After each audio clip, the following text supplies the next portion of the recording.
Hello दोस्तों, नमस्कार। SM किसी चैनल में मैं आप सभी लोगों का दिल से बहुत बहुत स्वागत करता हूं। दोस्तों, इस वीडियो में हम लोग बात करने वाले एक बहुत ही बड़े दिग्गज कंपनी के बारे में, जिसको कोई इंट्रोडक्शन की ज़रूरत नहीं, जिसका नाम है Tata technologies. Yes, Tata technologies की अगर हम लोग बात करेंगे दोस्तों, तो रिसेंटली इसका आईपीओ हम लोग को देखने को मिला था। जिनको ये आईपीओ मतलब अलॉट हुआ था, उनकी तो लॉटरी लग गई, पैसा काफ़ी ज़बरदस्त बनते हुए देखने को यहाँ पे मिला था। बट जैसे कि आप सभी लोगों को पता ही है, जो एकदम बिगनर लेवल के लोग होते हैं, उनको कैसा होता है कि अगर आईपीओ में वो शेयर अगर नहीं मिला, ठीक है, एंड उसके बाद आपको पता है एकदम धमाकेदार लिस्टिंग हो गई, तो वो क्या कर लेते हैं, ओपन मार्केट में ब्लाइंडली जाके खरीद लेते हैं। ब्लाइंडली जाके खरीदना मतलब उनको कंपनी के बारे में कुछ भी चीज़ें पता नहीं होती है, बेसिक से बेसिक चीज़ें भी पता नहीं होती है, ठीक है। एंड उसके बाद आपको पता ही है, शेयर मार्केट है, तेज़ी है तो मंदी है, एंड वही चीज़ें हम लोग को होते हुए देखने को मिली कि ये स्टॉक हम लोग को 1400 तक इसने हाई यहाँ पे लगाया था, ठीक है। एंड उसके बाद हम लोगों ने देखा कि लगातार हम लोग को गिरावट देखने को मिल रही है। एंड आज की गिरावट हम लोग डेफिनेटली यहाँ पे कह सकते हैं काफ़ी ब्रूटल गिरावट देखने को मिल रही है, बिकॉज आज के दिन जो गिरावट है मतलब 1000 रुपये के नीचे हम लोग को क्लोजिंग होते हुए देखने को मिल रही है। इसके पहले भी एक बार होते हुए देखने को मिली थी, बट बताने का मकसद क्या है यहाँ पे कि लगातार यहाँ पे टाटा टेक्नोलॉजी का शेयर हम लोग को नीचे नीचे जाते हुए देखने को मिल चुका है। एंड जो हाईएस्ट लेवल था कितना, 1400 से लेकर करंट लेवल की अगर हम लोग बात करें, करंट लेवल मतलब कितना ही चल रहा है, 994, उसको अगर हम कैलकुलेट कर ले तो मोटा मोटी 29 to 30% तक स्टॉक हम लोगों को क्रैश होते हुए देखने को यहाँ पे मिल चुका है। धीमे धीमे करके गिरा है, एक साथ करके गिरा नहीं है। जैसे कि बेसिक चीज़ें तो आपको बताइए, शेयर मार्केट में मैंने आप लोगों को काफ़ी आसान तरीके से सिखा के रखा हुआ है। शेयर मार्केट इतना सिंपल है। क्या सिंपल है? देखिए, तेज़ी में कोई सवाल नहीं पूछता।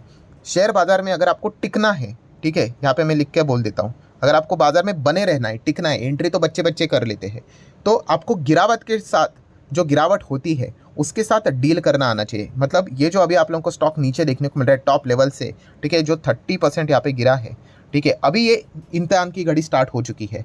मतलब जिन्होंने इस स्टॉक में पैसा लगाया होगा, अभी जिन्होंने ब्लाइंडली लगाया भाई, उनका तो मतलब हम क्या ही कह सकते हैं, वो तो पैनिक मोड में एकदम आ भी चुके होंगे। इनफैक्ट कितने लोग ने क्विट भी कर दिया होगा, ठीक है। अभी देखना होता है कि भाई स्टॉक क्यों गिर रहा है, इसके पीछे का रीज़न क्या है, क्या रीज़न शॉर्ट टर्म के लिए है या फिर लॉन्ग टर्म के लिए है। तो ये सारी चीज़ें हम लोगों को अच्छी तरीके से पता होनी चाहिए, तब जाके जो लोग ये सवाल पूछ रहे हैं ना कमेंट सेक्शन में, सर टाटा टेक में हम लोग क्या करें, ठीक है। देखिए, मैं कोई आपको रिकमेंडेशन तो दे नहीं सकता, ठीक है, डिस्क्लेमर क्लियर कट लेना, बट येस, बिजनेस ओरिएंटेड बातें मैं हमेशा आप लोगों को सिखाने की कोशिश करता हूँ, क्योंकि सब कुछ आप जो परेशान हो रहे हैं वो इसी चीज़ के चलते हो रहे हैं। अगर आप बिना बिजनेस देकर जाओगे तो फिर कभी ना कभी ये इससे गिरावट होगी, तो आप फ्रस्ट्रेट हो ही जाओगे। आज टाटा टेक की बात हो रही, कल किसी और स्टॉक की बात होगी, ठीक है। तो हमें क्या करना है, हमें कंपनी के बिजनेस के बारे में जानना है। क्या भाई कंपनी के बिजनेस में ही अगर दिमाग लग गया, मतलब खराब अगर हो गया, तो फिर मतलब गेम ही ओवर, तो फिर क्या ही बात कर ले, ठीक है। तो सबसे पहले कंपनी के बिजनेस को हम लोगों को यहाँ पे परखना पड़ेगा। तो बिजनेस क्या है, बेसिक बेसिक चीज़ें देखेंगे। तो जैसे कि आप देख सकते हो, ये ग्लोबल इंजीनियरिंग सर्विसेज में हम लोग एक कंपनी काम करते हुए देखने को मिल जाते हैं, जो कि ऑफर करते हैं आप लोगों को product development and digital solution. Then अगर हम लोग यहाँ पे बात करें दोस्तों, तो आप यहाँ पे देख सकते हो कि ये सर्विसेज प्रोवाइड करती है ऑटो सेगमेंट से रिलेटेड, 70% तो बिजनेस वही से रहता है, एंड टेक्नोलॉजी सॉल्यूशन भी प्रोवाइड करती है, जहाँ से 30% का बिजनेस देखने को मिल जाता है। देन अगर हम लोग कस्टमर सेगमेंट की बात करें, ठीक है, इनके अगर आप क्लाइंट देखोगे तो आप लोगों को ऑटो सेक्टर के ही क्लाइंट देखने को मिलेंगे। अगर कंपनी 100 रुपया कमाती है तो 86 रुपया ये ऑटो सेक्टर से आता है, और 14 रुपया नॉन ऑटो सेक्टर से आता है। क्लाइंट की, कस्टमर की अगर हम लोग बात करें तो, और कंपनी की अगर मैं बात करूं तो इनका लोकेशन वाइज ब्रेकअप देख सकते हो। लोकेशन वाइज ब्रेकअप मतलब ये कंपनी कहाँ कहाँ से पैसा कमाती है। तो इंडिया से 35 रुपया कमाती है, 100 रुपया अगर कमाती है तो। यूके से 22.7 कमाती है, नॉर्थ अमेरिका से 19.3, वियतनाम से 15, एंड बाकी बचा कुचा 3.5। ग्लोबल लेवल पे इनका प्रेजेंस देखने को मिल रहा है। तो सिर्फ इंडिया को पढ़कर नहीं चलेगा, आपको यूके को भी उतना ही पढ़ना पड़ेगा, वहाँ का परफॉर्मेंस कैसा चल रहा है, वहाँ के इनके क्लाइंट्स कैसे, वहाँ की इकोनॉमी कैसे चल रही है। नॉर्थ अमेरिका, वियतनाम को भी उतना बड़ा, मतलब अच्छा खासा फैला हुआ बिजनेस देखने को यहाँ पे मिल रहा है। बट फैला हुआ बिजनेस है, इसके एडवांटेज के साथ साथ डिसएडवांटेज तो नहीं बोल सकते, बट येस, चलो ठीक है, डिसएडवांटेज मतलब क्या रहता है कि आपको ये सारी चीज़ें पढ़ाई करनी पड़ेगी, ठीक है। अगर इसका पूरा 100% ही बिजनेस अगर इंडिया में होता तो आपको सिर्फ इंडिया के ऊपर ही फोकस रखना है। बट अगर दुनिया भर में चीज़ें अगर फैली हुई है तो आपको देखना पड़ेगा कि क्या हो रहा है करके दुनिया में। तो ये बेसिक बेसिक चीज़ें हम लोग को पता होनी चाहिए बिजनेस से रिलेटेड। देन दोस्तों, अगर हम लोग बात करें कि कंपनी के क्लाइंट्स, अगर आप कंपनी के कस्टमर देखोगे, अभी ये कंपनी काम क्या करती है भाई, टेक्नोलॉजी, सर्विसेज, इंजीनियरिंग, इसमें ये कंपनी काम करती है।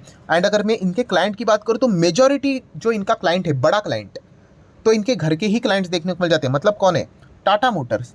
टाटा मोटर्स एंड उनका जो दूसरा क्लाइंट कौन सा है, Jaguar and land rover, JLR की अगर हम लोग बात करें, ये इनके क्लाइंट से, इधर से ही सबसे बड़ा पैसा निकलता है। सो आपको साइमल्टेनियसली टाटा मोटर के ऊपर भी फोकस रखना पड़ेगा, JLR के ऊपर भी फोकस रखना पड़ेगा कि भाई उनका धंधा कैसा चल रहा है, क्योंकि अगर उनका धंधा बढ़िया है तो वहाँ पे डिमांड बढ़ेगा। ठीक है, JLR का, टाटा मोटर का, तो ऑटोमेटिकली टाटा टेक्नोलॉजी में भी अच्छी तेज़ी हम लोग को देखने को मिलेगी। तो ये पॉइंट पता होना चाहिए। फिलहाल अगर देखा गया JLR, टाटा मोटर तो अच्छा ही परफॉर्मेंस दे रहा है। देन उसी के साथ साथ इनके कुछ और भी क्लाइंट्स है, जैसे कि वहाँ से भी बिजनेस होता है। एयरबस की अगर हम लोग बात करें, ठीक है, वहाँ पे फोकस रख सकते हो, जो कि नॉन ऑटो सेगमेंट में आ जाता है। देन होंडा की बात करें जो ऑटो में आता है, फोर्ड की बात करें ऑटो में ही आता है, मैक्लेरन की बात करें ऑटो सेगमेंट में ही आता है। ठीक है, विनफास्ट की बात करें तो ये भी इनका क्लाइंट देखने को मिल जाता है। ठीक है, एंड एक नया क्लाइंट भी इनके साथ अभी जुड़ते हुए देखने को मिल चुका है। क्लाइंट मतलब हाल ही में ही उन्होंने इसके साथ क्या किया है, टाटा टेक्नोलॉजी के साथ जॉइंट वेंचर साइन यहाँ पे किया है। तो वो क्लाइंट कौन सा है, ठीक है, किसके साथ जॉइंट वेंचर किया है, ये मुझे आप कमेंट सेक्शन में बताओगे। अभी एक कड़वी बात बोल दूँ, काफ़ी बुरा लग सकता है आपको। ठीक है, अगर आपके पास टाटा टेक्नोलॉजी का शेयर है, एंड ये जो सवाल मैंने आप लोगों को पूछा कि अभी रिसेंटली टाटा टेक्नोलॉजी ने कौन से बड़े ग्रुप के साथ, कौन से बड़े कंपनी के साथ जॉइंट वेंचर एग्रीमेंट साइन यहाँ पे किया है बिजनेस लेवल पे, एंड इस सवाल का जवाब अगर आपको नहीं पता है तो आप लिटरली मतलब आप शेयर बाजार में मटका खेल रहे हो। यस, आप तुक्केबाजी लगा रहे हो भाई। ठीक है, आपको मतलब इतनी बड़ी खबर है, ठीक है, एंड आपको अपने कंपनी में क्या चल रहा है अगर आपको ये नहीं पता है, ठीक है, क्योंकि ये यही सवाल के जवाब मतलब यही चीज़ें बता देती है कि आप कितने मतलब सीरियस हो मतलब शेयर मार्केट को लेकर। ठीक है, बस पैसा लगाना मैंने कितनी बार कहा है कि आप स्कूल जाते हुए छोटे बच्चे के हाथ में भी पैसा दे दोगे, वो भी शेयर मार्केट में लगा देगा, बट उनमें और आप में फ़र्क होना चाहिए। किस चीज़ का, लॉजिक का। ठीक है, लॉजिक का, स्टडी का, आपको कंपनी के बारे में बहुत सारी जानकारी होनी चाहिए, उसके बाद डिसीजन लेना होता है कि हाँ भाई मुझे बाय करना है करके। ठीक है, तब जाके जब यहाँ पे स्टॉक में गिरावट होती है ना, तब आपको जवाब मिल जाता है खुद से ही कि अभी यहाँ पे बने रहना है, मतलब होल्ड करना है, एवरेज करना है, या फिर एग्जिट लेना है। अगर आपका, जैसे मैंने कहा ना, स्टेप 1 ही क्लियर नहीं, आपने क्यों बाय किया है, उसके पीछे का रीज़न ही क्लियर नहीं है, तो फिर ये सवाल के जवाब आपको कभी नहीं मिलेंगे, खुद से तो कभी नहीं मिलेंगे, और दूसरे को पूछकर क्या ही मिलेगा आपको भाई।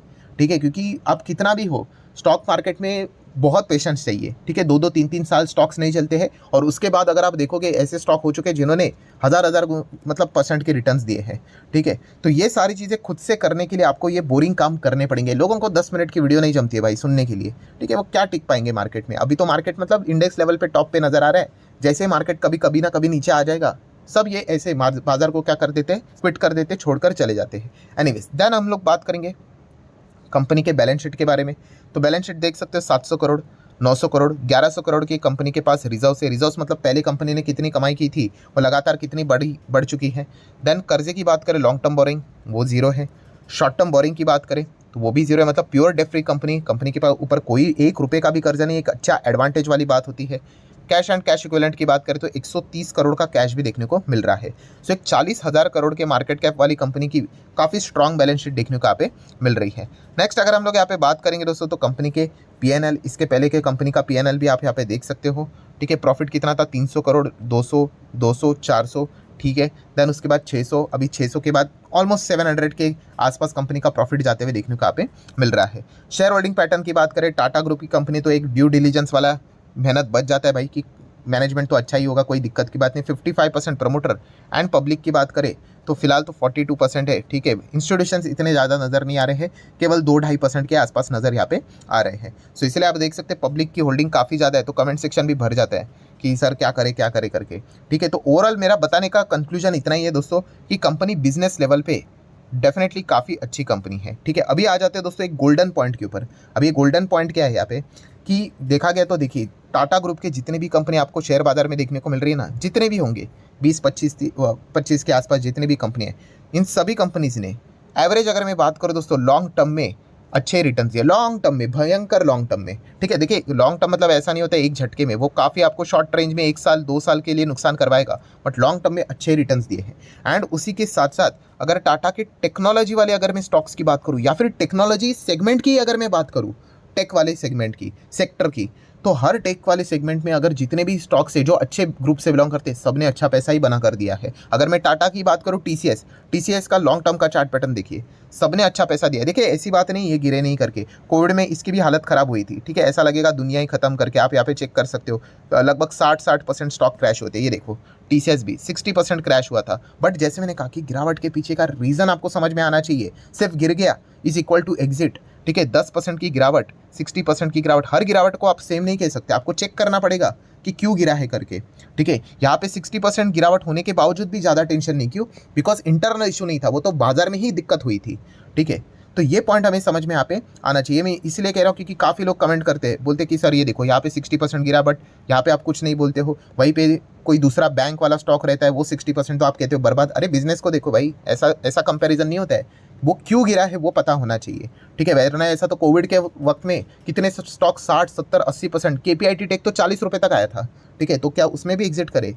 क्यों गिर रहा है ये फाइंड आउट करना काफ़ी इंपॉर्टेंट रहता है। सो आप देख सकते हो वो ऐसा ही नहीं यहाँ तक पहुँचा है, काफ़ी सारे डाउन साइकिल दिखा दिखा कर वो स्टॉक टेक्नोलॉजी वाला, टाटा टीसीएस की बात करें तो यहाँ तक पहुँचा है, टाटा लेक्सी की बात करें अभी 20-20 हज़ार % के रिटर्न नजर आ रहे हैं। भाई ये कंपनी 4-4, 5-5 बार 60% से ज़्यादा गिरी है। यस, 4 से 5 बार, उससे भी ज़्यादा गिरी हुई होंगी। ठीक है, अगर मैं आप लोगों को ऐसा ही डेमो दिखा दूँ, ये देखो यहाँ पे कैलकुलेट करके देखते हो, ये देखो ये तो 60 ऐसे ही बोल रहा है, 70, 75, 80% गिरे हैं। सो अगेन कहना चाहूँगा, इस प्रकार के नज़ारे आपको शेयर बाजार में देखने को मिलेंगे। अगर आप ये देखने के लिए सक्षम नहीं हो तो आप कैसे टिक पाओगे बाजार में as a long term investor? तो अगेन कह रहा हूँ दोस्तों, अगर आप एंट्री ले रहे हो तो बिजनेस लेवल पे एनालिसिस होनी चाहिए।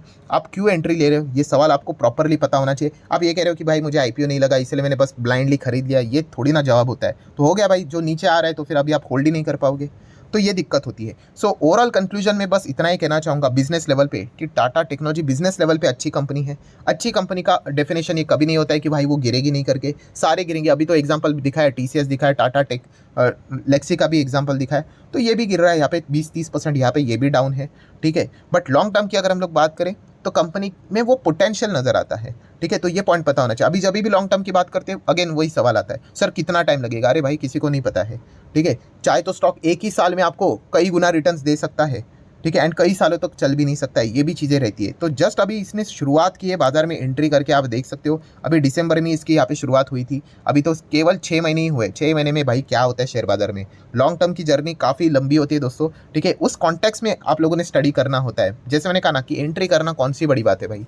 ठीक है, सो अगर आप शेयर बाजार में आ ही रहे हो तो एटलीस्ट मैंने कहा है कि इनकम टैक्स के हिसाब से लॉन्ग टर्म तो भाई डेफिनेशन रहता है भाई 1 साल, बट एटलीस्ट अगर मैं यहाँ पे कहूँ आपका डेफिनेशन होना चाहिए लॉन्ग टर्म मतलब एटलीस्ट 5 साल।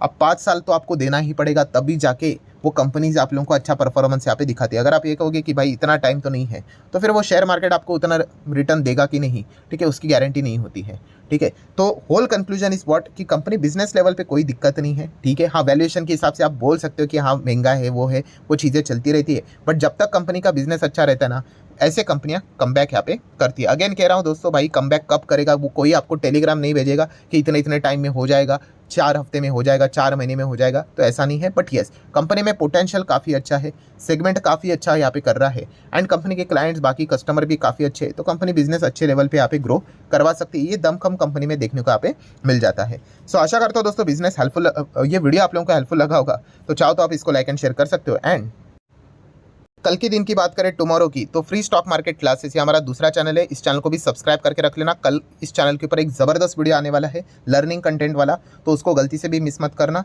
रिमाइंडर सेट करके रख लेना। तो चले दोस्तों, फिलहाल तो अभी मैं इस वीडियो को यहाँ पे रोक लेता हूँ, मिलते हैं अगले वीडियो में, तब तक के लिए बाय बाय।